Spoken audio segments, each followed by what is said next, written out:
Selamat berjumpa lagi di TV channel materi fisika ya. Kali ini kita akan membahas tentang efek Doppler gitu ya. Kenapa namanya efek Doppler? Gitu. Karena dulu yang mempelajari pertama kali tentang ini ialah dia bernama Christian Johann Doppler. Untuk lebih lengkapnya nanti kalian baca linknya, Bapak akan kasih ya. Nah, efek Doppler ini adalah akibatnya. Jadi kalau efek itu berarti akibat. Akibat dari apa? Kita kan kemarin sudah mempelajari tentang gelombang bunyi. Jadi bunyi itu kadang-kadang terdengar lebih keras, kadang-kadang terdengar lebih lemah. Nah, itu adalah salah satunya adalah akibat dari adanya efek Doppler. Jadi efek Doppler itu kenapa terjadi? Kenapa terjadi sebuah akibat? Karena ada penyebabnya, gitu ya. Nah, penyebab dari efek Doppler ini adalah akibat adanya gerakan yang ditimbulkan oleh sumber bunyi dan pendengar. Jadi kalau misalkan kita mendengarkan sebuah bunyi, ya, kemudian bunyi tersebut bergerak, atau kita yang mendengarnya itu bergerak, gitu, maka akan terjadi efek Doppler. Kalau tidak ada yang bergerak antara keduanya, ya tidak akan terjadi efek Doppler. Misalkan seorang guru ya berbicara di depan kelas, kemudian guru tersebut hanya berbicara duduk diam saja di mejanya, kemudian kalian sebagai siswa juga hanya duduk saja di kursi masing-masing. Nah, itu antara si pembuat suara, sumber bunyi dengan pendengarnya tidak terjadi efek Doppler karena kedua-duanya saling diam. Tapi kalau salah satunya bergerak atau apalagi dua-duanya bergerak, maka akan terjadi efek Doppler. Jadi efek Doppler itu ya akibat yang terjadi karena adanya gerakan si sumber bunyi dan adanya gerakan si pendengar. Nah, gitu. Contohnya begini, misalkan suatu saat ada azan di masjid ya. Nah, itu kan terdengar tuh suara azan. Kemudian kita berangkat ke masjid. Nah, di situ terjadi si pendengarnya bergerak mendekati sumber bunyi.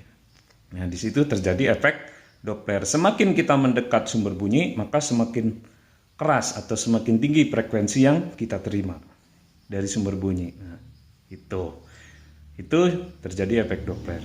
Kemudian terjadi efek Doppler juga ketika sumber bunyinya mendekati pendengar.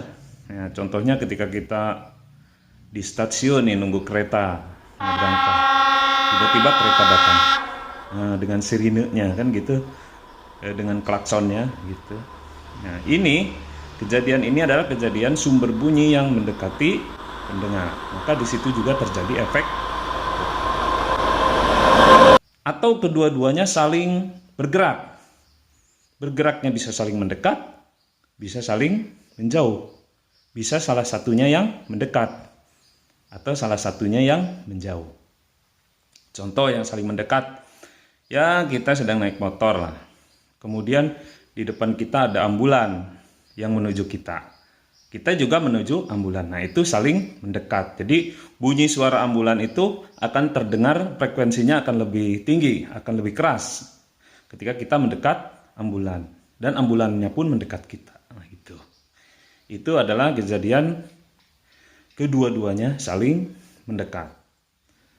Kejadian ketika saling menjauh ya ketika kita sudah berpapasan dengan ambulannya menjauh gitu, kitanya juga menjauh. Nah, maka di situ juga terjadi efek Doppler yang mengakibatkan frekuensi sumber bunyi yang kita dengar itu menjadi lebih kecil atau melemah gitu karena sumber bunyinya menjauh.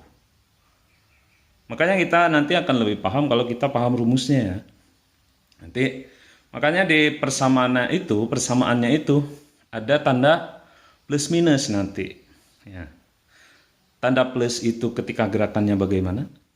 Tanda minus itu ketika gerakannya bagaimana? Nah, ditambah lagi misalkan ada bantuan arah angin. misalkan ketika kita mendengar suara azan, itu ada angin yang menuju kita. Nah, maka nanti ada persamaan kecepatan anginnya dihitung. Nah, gitu. Kan kalau kita dengar suara azan, itu kadang-kadang suara azan itu sayup-sayup terdengar, kadang-kadang menjadi lebih keras, gitu ya. Kadang-kadang suara azan itu menjadi lebih menjadi lebih lemah, gitu. Itu salah satu faktornya adalah dia terbawa oleh arah angin. Jadi kalau misalkan arah anginnya menuju kita, nah itu terdengar akan semakin keras. Tapi kalau arah anginnya itu menjauhi kita, maka suara dari speaker itu akan terbawa oleh angin yang menjauhi kita, sehingga suara azan itu terdengarnya makin lemah, gitu. Nah, ketika suara azan itu tetap terdengarnya, berarti pada saat itu anginnya sedang tenang, sedang tidak ada anginnya, gitu. Nah, itu makanya nanti di persamaannya itu ada plus minus PA, gitu. Ditambah dengan kecepatan angin. Nah, gitu. Jadi kecepatan angin itu plus ketika angin menuju kita, pendengar. Kecepatan angin itu minus itu ketika angin menjauhi pendengar. Akan tetapi kalau misalkan tidak ada angin dalam kejadiannya, maka persamaan PA-nya itu nggak ada, dihapus saja PA-nya.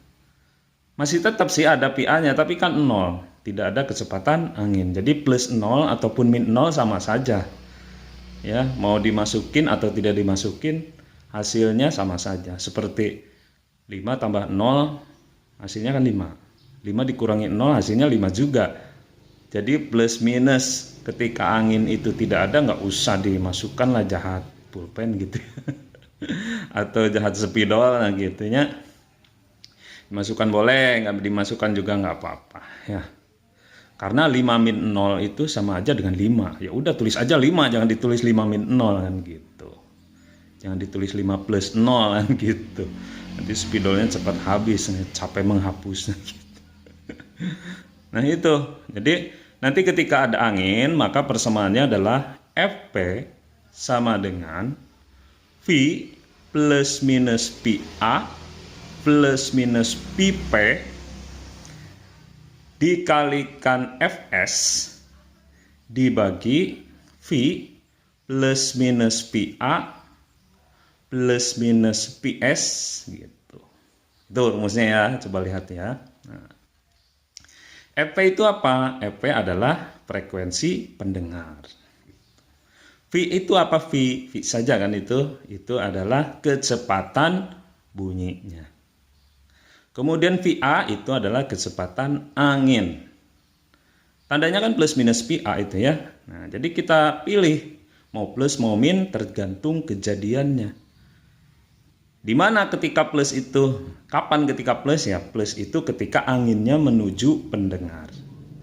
Kapan itu minus? Itu diberi tanda minus ketika anginnya menjauhi pendengar. Kemudian selanjutnya ada plus minus pipe. Plus minus pipe ini ya tergantung kejadiannya juga. Gitu ya. Kapan ketika plus? Ketika plus itu ketika pendengarnya mendekati sumber bunyi, maka tandanya yang dipakai adalah plus. Seolah-olah kita itu mau menerima sesuatu, jadi mau menambah sesuatu ya. Kita mendekati sumber bunyi, berarti kan sumber bunyinya makin kita terima, ya. Makin keras suaranya, makin besar frekuensinya, gitu. Kapan ketika pipe itu minus? Ya ketika kita menjauhi pendengar, gitu. Ketika kita menjauhi sumber bunyi, ketika pendengar menjauhi sumber bunyi, maka tandanya minus pipe-nya itu ya, kecepatan pendengar pipe itu. Kemudian ada Fs di sebelah kanan itu adalah frekuensi sumber bunyi. Ya, nanti itu tergantung kepada soalnya frekuensi sumber bunyinya berapa. Kemudian di bawah itu ada V, ya udah kita jelaskan tadi, yaitu kecepatan bunyi V saja ya. Kemudian ada plus minus PA, itu adalah kecepatan angin. Kemudian ada plus minus PS. Nah, itu adalah kecepatan sumber bunyi. Kapan ketika plus, kapan ketika minus. Nah gitu. Kalau sumber bunyi itu plus justru ketika dia menjauhi pendengar. Kenapa sumber bunyi ketika menjauhi pendengar itu plus? Karena seolah-olah si bunyinya itu tidak akan ada yang mau ngambil gitu. Jadi mau dia makan sendiri lah bunyinya itu. Makanya kecepatan sumber bunyi itu ketika menjauhi pendengar tandanya plus. Karena tidak akan ada yang ambil tuh suaranya gitu. Tapi ketika sumber bunyi itu mendekati pendengar, itu justru minus. Kenapa? Karena sumber bunyinya mau ada yang menyerap gitu. Ketika kita mau ngasih sesuatu atau ketika mau ada yang ambil kan minus ya, berkurang ya gitu. Makanya ketika sumber bunyi mendekati pendengar itu tandanya minus. Kebalikannya dari pendengar. Kalau pendengar mah pasti plus kalau mendekati sumber bunyi, tapi kalau sumber bunyi mendekati pendengar itu minus. Nah itu barangkali untuk penjelasan mengenai persamaan efek Doppler ya. Untuk soalnya nanti ada pembahasan tersendiri ya. Itu saja secara garis besar mengenai apa itu efek Doppler ya. Ini sedikit, mudah-mudahan kalian mudah memahaminya. Dan kalau misalkan ada yang kurang paham atau ada yang mau menambahkan atau ada yang tidak setuju, boleh dicapri ya, lewat PA ataupun lewat Telegram ataupun lewat apa ya, kalian komen di bawah ini gitu ya, atau langsung komen di Google Classroom-nya. Oke, itu dulu, mudah-mudahan mudah dipahami dan kalian mudah-mudahan dimudahkan segala urusannya. Wassalamualaikum warahmatullahi wabarakatuh.